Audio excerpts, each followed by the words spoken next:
All right, in the Impact segment tonight, Abdul Muttalib's father reportedly alerted American authorities to his son's extremist tendencies, yet the terror suspect was allowed to keep his multiple entry visa to the U.S.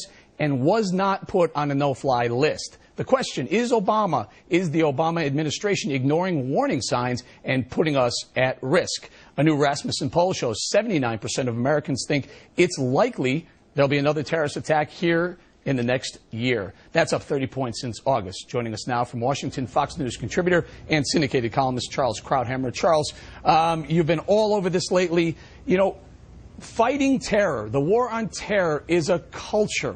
It's a mentality. Are we sending these terrorists and would-be jihadists the right message? Well, I think when the Obama administration came into office, they made it clear that they considered the war on terror either a mistake on our part or over. The word isn't used. The Secretary of Homeland Security speaks about man-made disasters in referring to terrorism. And the whole idea was to return to a pre-9/11 mentality as seen, for example, most egregiously by putting Khalid Sheikh Mohammed, the architect of 9/11, in a civilian court in Manhattan, which is entirely inappropriate, particularly in wartime. So it's this concept that we are not exactly in a war and that we're dealing with, as Obama himself said yesterday, isolated extremists, in referring to the guy who tried to bring down the plane over Detroit. That tells you that we are approaching this entirely the wrong way. Hey, Charles, let me take that one step further. Isolated extremists. Yesterday, we heard today, alleged, Obama using the word alleged, and then a little bit later, earlier today, he said it was an attempt at terror. Boy, I got to tell you, I'm on a flight with 295 other people, and I see a guy on fire. It doesn't seem like an attempted terrorist attack. It seems like the real thing. So the point is our president sending the signal to the terrorists? And remember, in the statement yesterday, he referred to him as a suspect. Yeah. You know, a suspect is what you call a guy that you arrest in a burglary. A terrorist or an enemy combatant is what you call a guy that you find on a battlefield. That airplane was a battlefield. And that's what the Obama administration refuses to acknowledge. In fact, even today, Obama spoke about him as an extremist. Well, look, a guy who shoots an abortion doctor is an extremist. But there aren't cells of them all around the world exploding trains and planes and discos and slaughtering people all around the world. That's an extremist. This is a certain kind of extremism. And it's international, and it's at war with us. It's called jihadism, Islamist radicalism, and he won't use that word. He refuses to. If you can't name the enemy, how do you fight the enemy? Charles, we're kind of pinpointing Yemen as a kind of a hotbed, if not the hotbed of terrorist activity. What do we do there? What's the right solution? How do we handle Yemen? Well, here's how you start. And I heard you with General Clark a little earlier.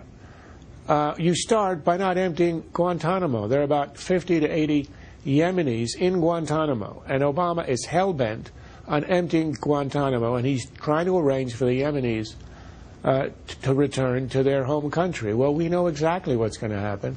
We already know that two of the leaders of al-Qaeda in Yemen are graduates of Gitmo, released in the Bush years, who went to to Saudi Arabia to rehab.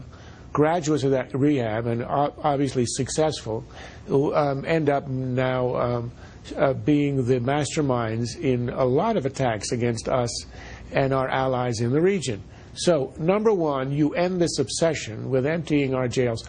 We are in war. Now, with a civilian, you've got to charge a guy and you can't hold him indefinitely. But in wartime, in all wars, all countries, all peoples, you're allowed to hold enemy combatants until the end of the war. Now, the left will argue, well, the war is endless. Well, it's not endless because of us. We're ready to end the war tomorrow. It's al-Qaeda that has declared endless war against us. You know, and as long as that war is ongoing, we have every right to keep all of these miscreants in Guantanamo. Why have to go and fight a third war after Iraq and Afghanistan in Yemen when you have many of these people under control in Guantanamo today? That is step number one. Charles, you know, let's put ourselves in the place of the al-Qaeda leadership, and we're looking across the ocean over there, and we see Janet Napolitano heading the opposition. Now, I got to think, I'm thinking, boy, if that's all they can come up with, Should she step down? Should Obama replace Janet Napolitano? Well, if you're a Yemeni and you're looking at her and you're trembling in your boots. She's obviously in this job. She was a decent governor of Arizona. She's way over her head. It is absurd having her running this department. She said on Sunday all day that the system worked. She had to reverse that after a day of ridicule on Monday. But it's obvious what her mindset is. And remember, her department issued a report in March in which she warned about the threats of terrorism or man-made disasters, and she singled out for worry returning American soldiers who would join right-wing extremists here at home and commit acts of terror. Now, that's the mindset of this department. She later had to apologize. But again, and this also starts at the top with the president, they do not consider the war on terror as a real war. They see it as an isolated acts of criminality, and that's why the policy is flawed. And she, who's a believer in it, really has to go. All right, Charles Krauthammer, thank you very much for joining us. Okay, coming up, Republicans, are they trying to politicize the airline bombing attempt? And will this help the GOP get votes in 2010?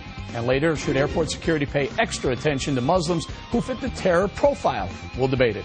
We'll be right back.